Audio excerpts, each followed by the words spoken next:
Drunk Monk Podcast. Have a little seat right there. After this, you have to choose something that you don't want to. But for now, it's a Drunk Monk Podcast.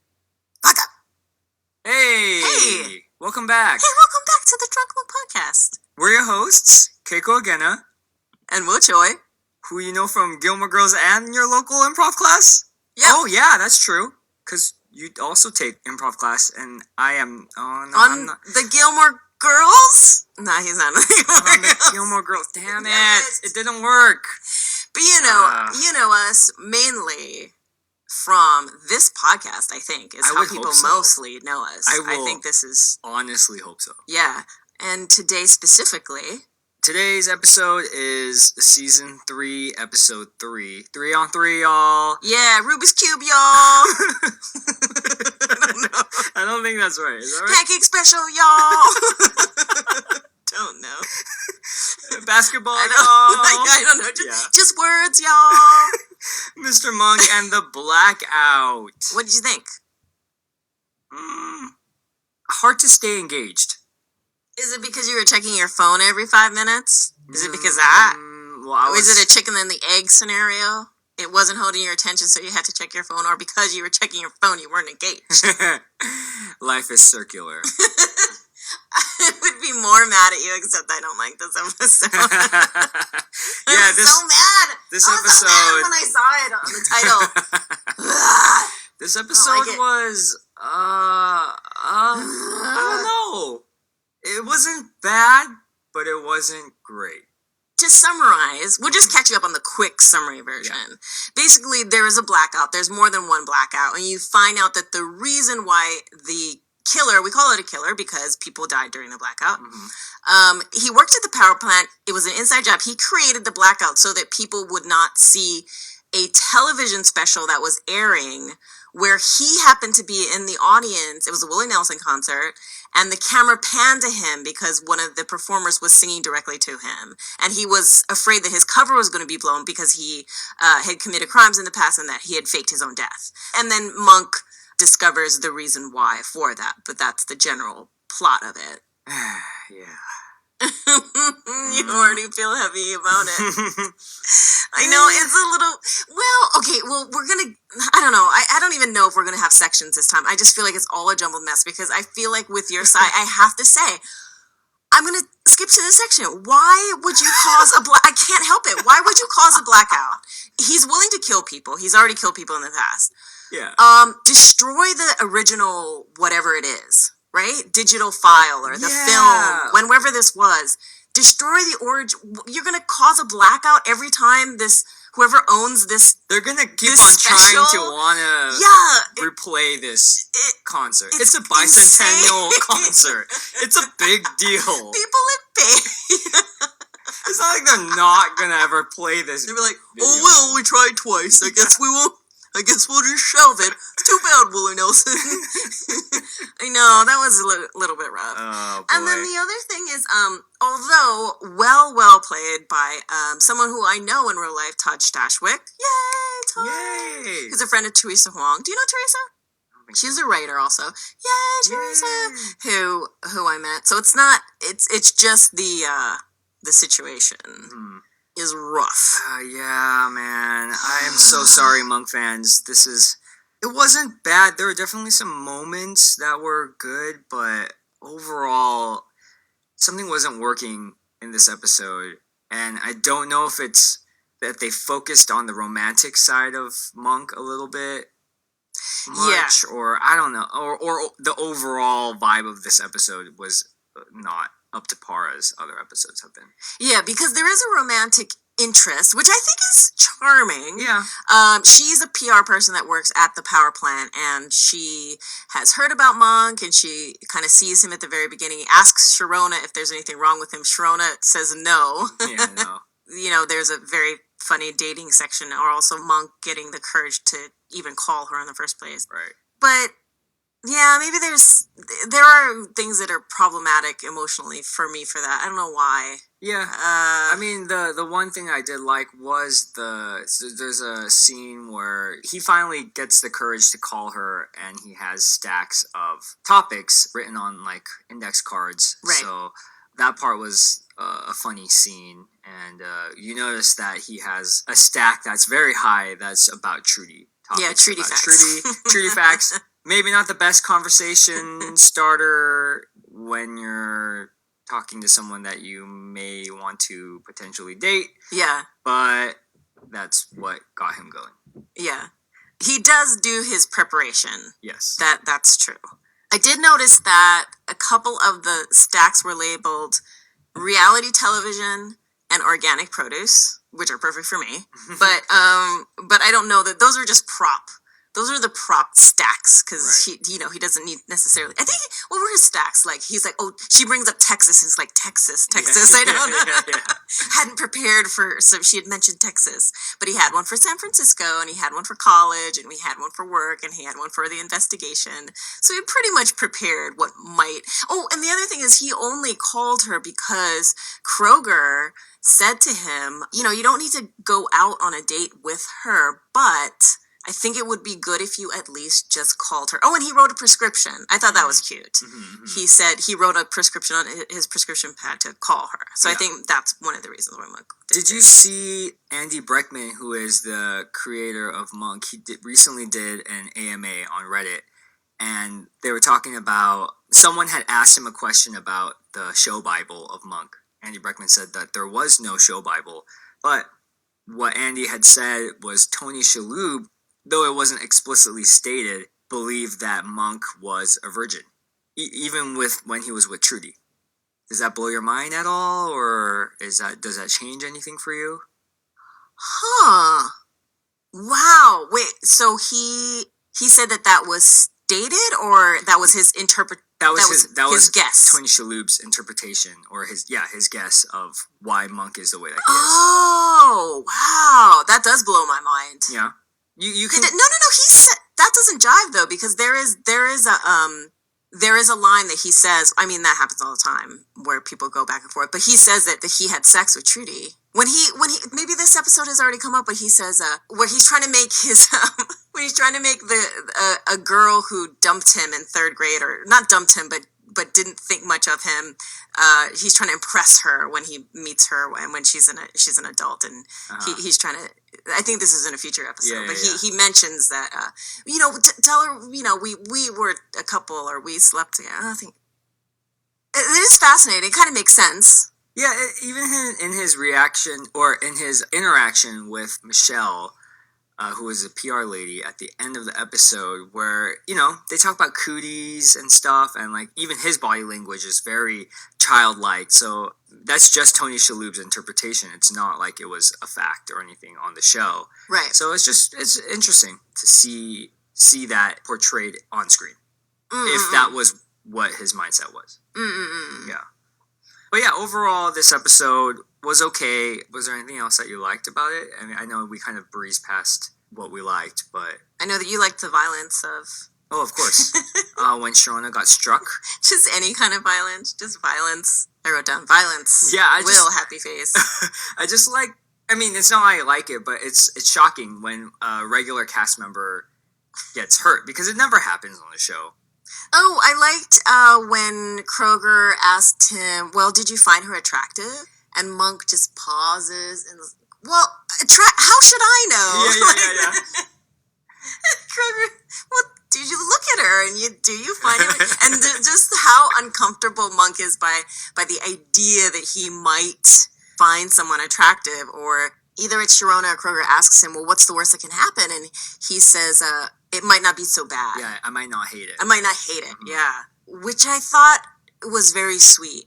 Yeah, definitely. I like how they play with this attempt to step out of his pain at any time. I like that. I like that when he's forced with making an effort, and it seems like such a simple thing, but to take a half step out of this ditch of pain, I guess, seems like a Herculean effort. Yeah. And it requires so much bravery from him, and I like those moments when he's tested. What's the bravest realization you've ever allowed yourself to face? Gosh, these hard questions. Is this brave that I could say no to things? I wouldn't say I'm a people pleaser, but I do tend to find myself in situations where I am so stretched out with things, not even just with relationships or anything, it's just with things. And just recently, I feel like as I've been getting older, you can say no and not feel bad about it. You know what I mean? Like, you can be like, you know what? My time is so limited now that everything that I'm doing should be something that is important to me and makes me happy. It sucks that no one will help you edit this podcast. I know, right? If only there there was was someone. people.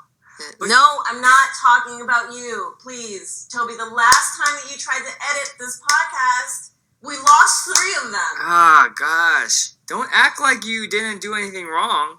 They were good. There will always be the 3 lost. The lost episodes. Gosh.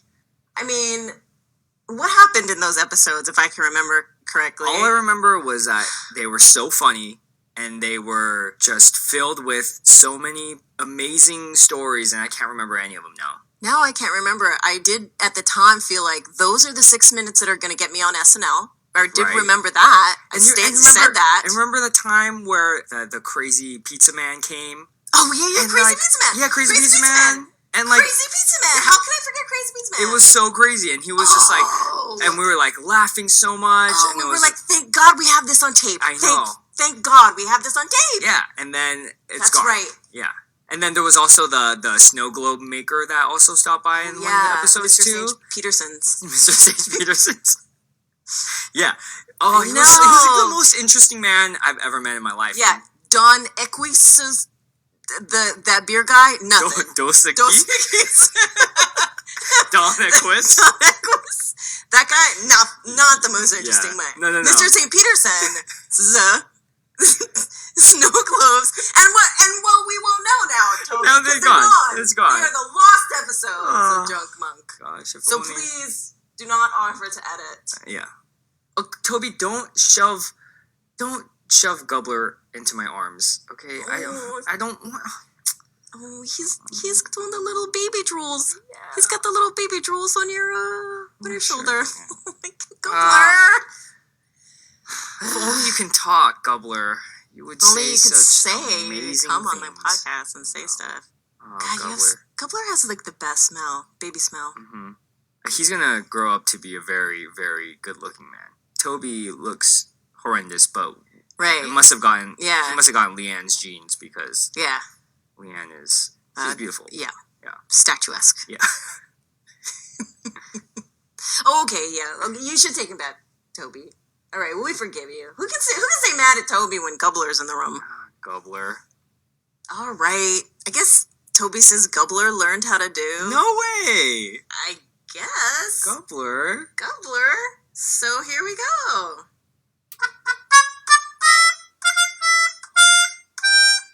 Oh, he's still a baby.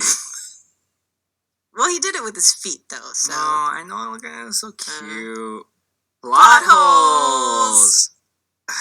How do we even start? I don't have that many plot holes. Yeah, but your head hurts. No, you're holding your head like it hurts. It's how frustrated I am with this episode. Here's what I have to say about plot holes. Hats. She doesn't need that many hats. the hard hats? She doesn't need to wear that hard hat. That hard hat was too big for her. It's not cute. And the other hat that she was wearing as she was walking up the stairs didn't match her outfit. Oh, yeah. Not that was cute. a weird hat. It was a weird hat. Yeah, that was a weird hat. It was very weird. All she didn't need those hats. Come on, Michelle. Come on, Michelle. Get your life together. Okay, wait. So in the third blackout, that was not truly a blackout, where it was only on Monk's block. All the lights go off, power goes off. But then the phone still worked for a second until the line got cut. Do phones need power? You should ask someone that knows. Do they not need power? Do they just... I don't remember. Who can remember before cell phones? I know, I don't remember at all. I don't know. I don't remember plugging my phone in. You didn't plug it in. Yeah, but then I thought that in a blackout you wouldn't even be able to call anyone. I don't know. I feel like this is a very dumb question that we should know. I don't think you're able to call anyone in a blackout. Okay. Then people would be calling each other all the time and being like, "Hey, are you okay?" But you never did that when you were a kid. I don't know. I don't remember. Oh my gosh. Has it been that long since we've used regular phones? Yeah. Okay. It's been that long. Well, anyways, if that's the case, then that was a plot hole for me. But this is a major plot hole. Okay, what's the major plot hole? Oh God, this pissed me off so bad. Why, when Gene Edelson broke into Monk's apartment, had a flashlight, and then for some reason didn't have the flashlight? Oh, I didn't see that. He comes in. He has a flashlight and then he doesn't? Yeah, and then so he That's a huge plot hole. Yeah, he trips over like something in the dark, right? Yeah. And I guess he lost his flashlight. And then that's why, and then once Monk puts on the goggles, he's like swinging the knife in the air and being like, "Where are you?" Right. But it's like, you had a flashlight. Just look for the flashlight. Yeah, that's pretty rough. It's also, I wrote the slow stalk. You know, like once Gene Edelson actually saw Tony Shalhoub when the lights went on. Yeah. But he still does that slow creeper, like 1940s Dracula kind of slow stuff. He only has about 10 feet in between him and Tony Shalhoub. It's not a large apartment. And he has to stretch out his walk. Yeah. Into, but like a also, minute. this guy had no problem killing people and bombs and stuff like that. Why would he have a knife? Like, why not have a gun and shoot them? If this guy is like such a killer. Yeah. Or blow up their whole this guy apartment. was not afraid of blowing things up. Yeah. Why not just blow up the apartment? I think it was definitely to show off the fun. I did like the goggles moment because Tony Shalhoub has purchased night vision goggles, and he can't find them when it goes dark, which I think is hilarious because like there's a flaw in the goggles plan, which I think is true. Yeah, it's like how do you find your night vision goggles? But the overconfidence that it gives him is so adorable and charming. Yeah. Until it gets to the slow slow stalk. I mean, that's all I really had in terms of plot holes. Yeah, I mean, I don't know. Little things. There's a second murder that happens because there's a old friend of Winston Brenner who was the person who faked his own death, and he calls, and that what they say is that the number went to a payphone in Palo Alto in the middle of the night when Albie Drake calls. Calls him, but I don't understand that. Why was he calling? How did Winston Brenner know to call payphone? No, to be at that payphone. Like why? It would make more sense if it was an incoming call, but then exactly. It doesn't make sense either. Yeah. So, but they say it real fast and they get away from it. I think it had to be a payphone because if it was a cell phone, then they could have tracked it and they would have found out who it was faster. So they just say it real quick and then drop it. Or they could have just not said anything. Yeah. That clue did nothing for them. Yeah. That it was a call from Palo Alto. There was no follow-up clue from that. Yeah, I thought it was funny that... Is this messed up? I thought it was funny that he died being hooked up. Number one, okay, like, the tractor... knocking over the tree. You loved when the tractor started. You're like, I was like, this guy's gonna die. The tree's gonna get knocked down by this tractor. Everyone saw it coming. Of course he would like drop the keys and fall onto a house. Yeah, some kind of shack. Shack in the middle of the forest or whatever. I don't know. But yeah. Did we talk about this in the episodes about... I think we did talk about this, where we talked about blackouts and how fun they were. Did you liked Blackouts? I loved Blackouts as a kid. No, I didn't. Why? It was just fun. I remember one time my cousins from Korea were over and my sister and I were at my house and there was a blackout at night. So, like, they were obviously freaked out because they were like little kids and their mom. And, like, we all just sat in the living room around this flashlight and we were just talking. And it was very, like... You never do that. You never, like, spend time with your family because you're forced to. Because we're always on something. We're always doing something. We're always on our phones or whatever like that. And that, granted, this was a time, I think, when smartphones, I think I had one, but it wasn't as, like, invasive as it is now, where everyone has one. Right. You know what I mean? So it was kind of neat to have a human interaction again, you know? We just talk, and we just share stories and stuff like that. That sounds nice. That seems sweet. It got boring real fast. Oh, yeah? Yeah, no, I'm just kidding. It sounds like, in my mind, as you describe it, I feel like I have like a 70s family TV show theme song in my head, and I see Will and his family sitting around and a flashlight and bonding. And yeah, it was nice. It's real nice. It was real nice. I don't remember that. I don't remember a flashlight. I remember I was trying to find a candle. I remember just feeling very scattered if there was a blackout. Yeah, I feel like they don't happen as much anymore, and I kind of wish that they would. You say scary things sometimes. I mean, is it that bad to want to talk Human to interaction? Yeah. Just Guys, talk to people. We're just always on our phones and our computers. Talk to people. If phones worked, then maybe it would have been a different thing. I feel so embarrassed that we can't figure that one out. Way or the other. It's just too simple of a problem for us not to know one way or the other. I don't know. I still can't even think about it. No, they must have been plugged in. A lot of the older phones didn't need power. I mean, I don't know what it is outside. No, they needed power. There's no way it could work without power. You have to plug it in. You can't just plug it into the line and it will work. Well, the older phones didn't have a power. Rotary? Yeah, they didn't have a power cable. It just had a phone cable, like a jack. Yeah, a phone jack. Huh? I don't know. I don't know how it works. Sucks. We suck. We suck. Yeah, I don't know. Blackout's cool. I like. I always kind of liked. Not like I don't like natural disasters, but I like when there's a break in your usual life. I don't like anything about that. I want my usual everyday life to be usual and everyday. That's all I want. Ah! Even if there's like a tiny earthquake, I'm always like, oh my god. Fun. No. No, I don't want tiny earthquakes. I don't want big earthquakes. I don't want anything. It's crazy though, like Twister, that movie Twister, if you guys remember it. It was a movie about tornadoes. That movie freaked me out as a kid. Like, people who move from other parts of the U.S. to here are afraid of earthquakes, but because we grew up around earthquake, it's not a big deal.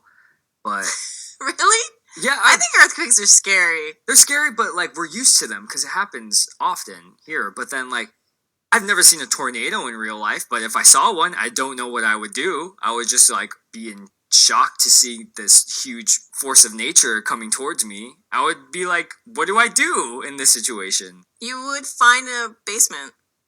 That's so scary. That's so scary. Okay. I think it's all scary. I'm not going to fight with you. I don't know. I think it's rarer to think, oh, earthquakes. Yeah, that's fine. Either way. Because you're not actually physically seeing something in an earthquake. Okay. You're feeling it, but you're not seeing a freaking tornado coming towards you. What do you think is the least scariest natural? They're all scary. They're natural disasters. Do you think a blizzard is scary? They're all scary. You could die. You could die, but what's the least scariest natural disaster? Rain. No, because it could be a flood. Yeah, They're all scary. So, but you wind. think... No, you could die from wind. A flood is scariness equivalent to a tornado? Yes, it's all scary. It's all of it scary. All right. A wall of water coming down the street.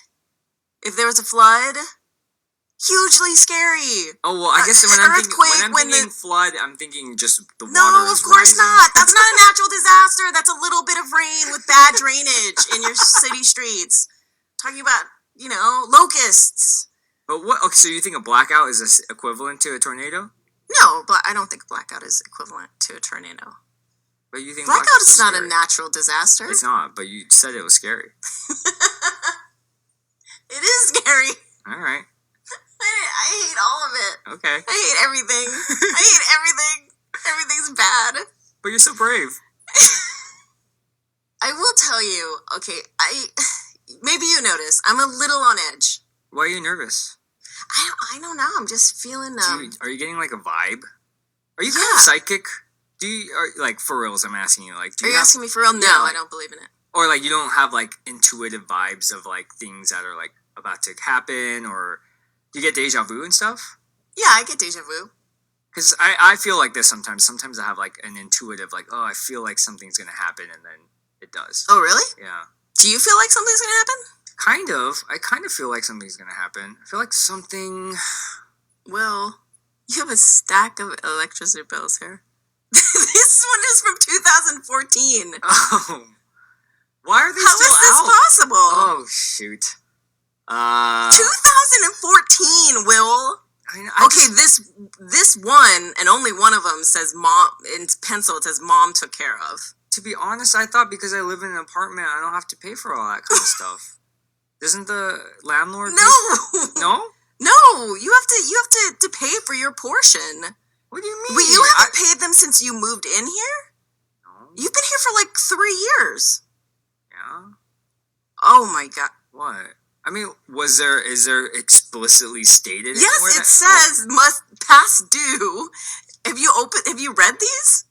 No, because I thought that it was just like our landlord saying, "Hey, here are the bills that I took care of for you." Oh, no, they're addressed to Will Choi on Alexandria Street, apartment number. Oh, I can't. Well, it's scratched out. Yeah, it's scratched out. It's scratched right? out. No, these are addressed to you. These last 14 are pink. What Do does you know that what mean? pink means? No, what does pink It mean? means that they're past due. Oh, is that why, like, Yes! in school it was a pink slip because, like, you got in trouble and you would get a pink slip?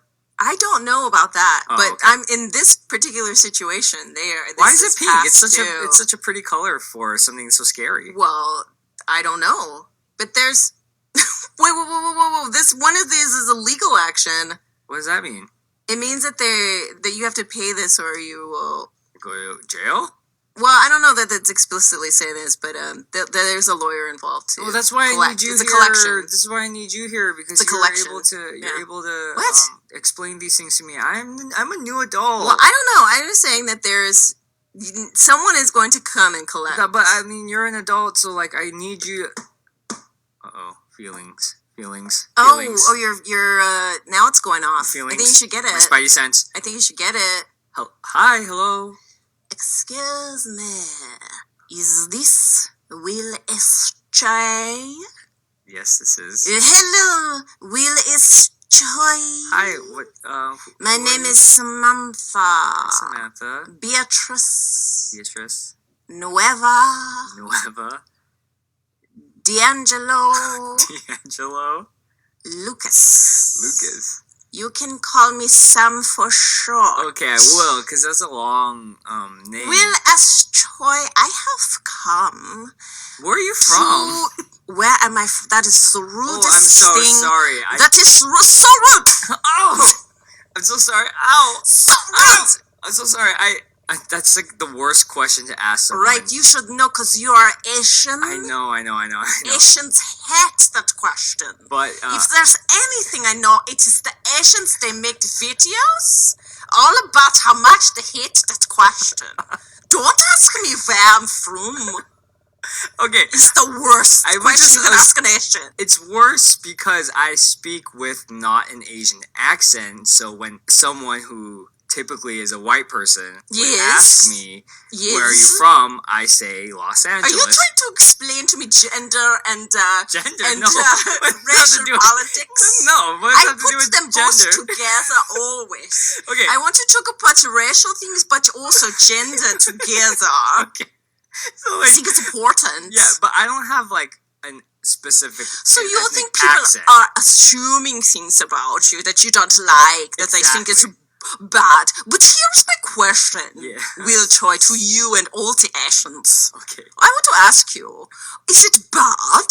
You think that it is bad for someone to assume this thing about you? No, it's not bad. Is it bad? It's just a bad phrasing of the question. I don't mind. What would you like me to say?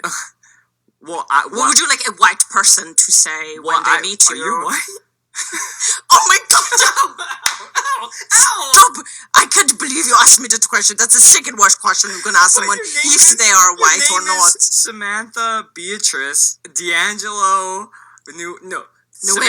You forgot Nueva. Samantha, Beatriz, Nueva, D'Angelo, Yes. Lucas. That's a Yes. very confusing name. It was a name I was born with. I was not chosen for me. Okay, but I mean, by me. It okay. was chosen for me. But you have to understand where I'm coming from. Is like I don't have a specific accent, so when someone asks me where I'm from, I say America or Los Angeles or California Right. because You know their face gets crestfallen and confused by that answer because that's not what they were asking you. They want to know where your forefathers are coming from. Where the people of your ancestry is coming from. Right, so they can ask because they want to maybe find out where the nearest food restaurant is from, and if you are not from the food restaurant family, then maybe they would not trust your opinions. Okay, but you know what? I understand that I asked the wrong question. When people ask me that, I say they should ask me what my ethnicity is. And Oh, would I say see. Korean American. Ah. But for you, what I should have asked is, Yes. what? My ring size? No. What? All right. No. In case anyone wants to know what my ring size is, it is a 7.5 men's, but that is only on my ring finger on my right hand. Don't you usually wear a wedding ring on the left hand? That is formal. I was just saying ring finger could be any ring size. I don't think most You are jumping to a marriage hand? Oh, in my country where I'm from, you would be fried for that. So you would be fried. You would be fried in the middle of the land, in the middle of the village. Like we would have to fry you. Burned at the stake? Oh, if my father heard such a question, that's ridiculous. Okay. It is 7. On my right hand, it is 7.5 months. Okay, sorry if I offended you. But I guess going back to the very first question I had. Yes. Who are you and what are you doing here? I am your next door neighbor. I ran out of Coca-Colas and wondered if you had any. You're my next door neighbor? Yes. Oh, I was expecting someone else. I had a feeling. What? Oh! Ow! But who were you expecting? I was expecting someone that had a terrible force in my life that was gonna come and give me a lot of bad news. About what? Why? What? Tell me, what is this thing? Why?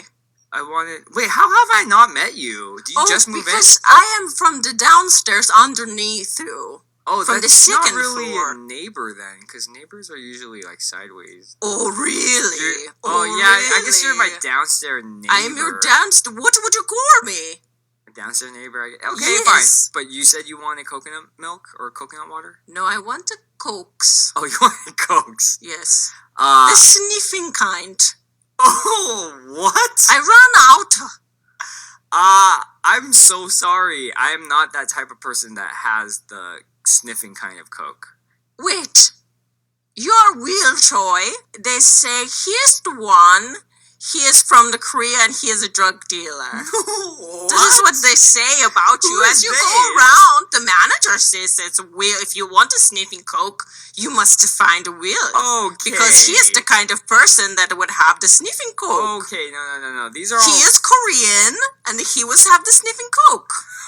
These are all rumors, okay? I think people have been seeing the fact that I've been having a lot of roommates come in and out in this place, so I think people are getting the wrong idea of what this apartment is, and it's not an apartment that has the sniffing Cokes.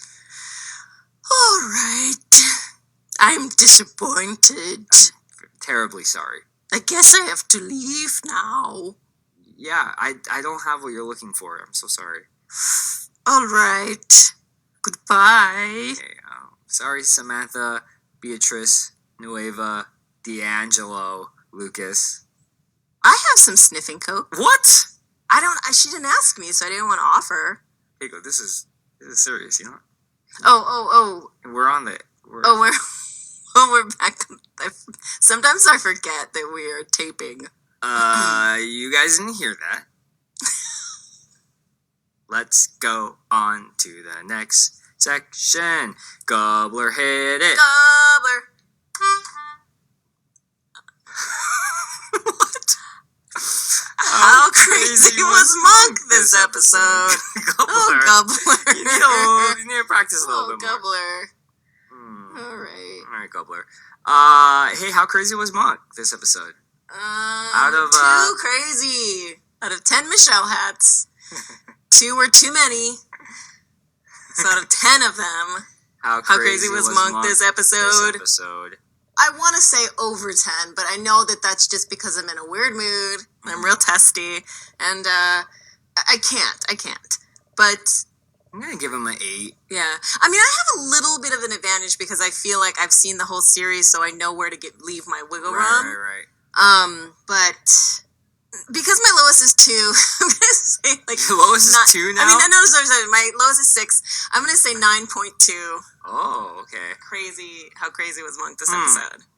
Yeah, I mean, shall I even start? Can we even start on all the things, on all the crazy? What are you gonna say? I mean, I almost feel like we have to do the same thing of the back and forth because I have so many. Okay, let's do it. Okay, so how crazy was Monk? When he gets broken into, he wants to find his broom to sweep up the broken glass first. That's his priority. I like that one. That was funny. Another one, he didn't want to go into the elevator because it was uneven. He only sleeps 45 minutes a night. He gave Michelle 2 roses, which started off as a dozen roses. Because 10 were imperfect. He makes them climb 52 flights of stairs. He gives Albie all his wipes and then wants them back after his hands fall in mud. He throws out Willie Nelson's harmonica. Because Willie Nelson's mouth went near it. He's criticizing Benji's drawing when he can't draw straight lines. All he can say when the elevator is broken is lobby, lobby, lobby, lobby, lobby, lobby, and pushes the lobby button. He has to have conversation index card starters. Oh, he can't put his hat on. He has to hover his hat above his head at the power plant. He tries to convince Albie, who's in the tree, that like all of these people used wipes. Oh, right. Ralph Nader, Fidel Castro, Sting used wipes because he was so disturbed at how dirty he was up in the tree. I know. Yeah, so I give him an 8 Michelle hats. Yeah, I have to give him a 9.2. Okay. He was pretty rough. He was pretty rough this episode. Yeah. He's having a hard time. Oh, the biggest how crazy. Oh, what was that? Literally and figuratively. He was afraid in the elevator because the maximum occupancy was 800 pounds, and he looked at the woman who was heavy next to him and was getting nervous, and I kind of hated that. Yeah, well then also, not only did they do that, but they had her carry him out. I know. At the end. Guys, Dale the Whale is like an 800-pound man, according to the show. This woman was not Dale the Whale. No, not even fat. Not she was like 200 to 300 pounds, maybe. It's just also a weird thing. I always think about the breakdown for roles like that, and I wonder how challenging it is for an actress to decide whether or not to do that role. You know, I think those are all choices that we make in the entertainment business too, of whether or not we're willing to do a certain thing. And I think that particular part probably was a tough decision to make. You know, it's a job. It's a job, but it's a joke at your expense. But it's a joke at your expense. Yeah, I think it's tough. It's tough. When I saw it, I was like, I don't know about this one. Because it just kind of feels mean. And like whenever I see shows like Mike and Molly, where the majority of the jokes are fat jokes, I'm like, I don't want to laugh at this because it just feels mean. You know what I mean? Right. Like I know Melissa McCarthy, and you know her personally. Like she's very confident in who she is, and she knows who she is and stuff like that. But as an audience member, the jokes just feel mean, and I'm like, I don't know if I'm supposed to laugh at these or not. Yeah. You know what's interesting? I don't know why this made me think of this as well, but when I was just rewatching Louis C.K.'s special, and I feel like, I think somebody's read some behind the scenes and said that this was actually true, is that I think he specifically went after, okay, what are the words that you just can't say? and then he kind of built his special around that, of Mhm. finding what the edge of, where the edge is, and constructing a joke around it. And I think that's the challenge with comedy, and or at least from my point of view, and seeing how some people are, how it's probably more effective, and maybe or is other instances when it's more challenging. Yeah. Yeah, it's weird. That fat joke made me feel weird. It is what it is. So, guys, we have reached the end of this episode.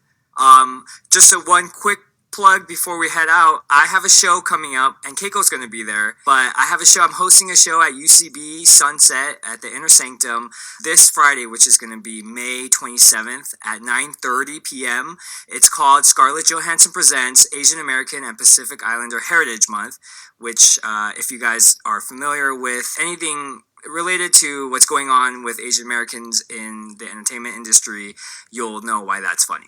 Yeah. So please come out. There's an event on Facebook. If there's any other questions, just tweet at us or something like that. Oh my God. Oren, how did you even... I don't even know. He must have gone on Facebook, because I saw that you made a post about it. Uh-huh. Oren made a painting for your show. Oh my Scarlett God! Johansson Presents API Heritage Month. Oh my God! Oren! You rock! So come out, guys, we'll be there. So with that said, Remember, be safe. because it's a jungle out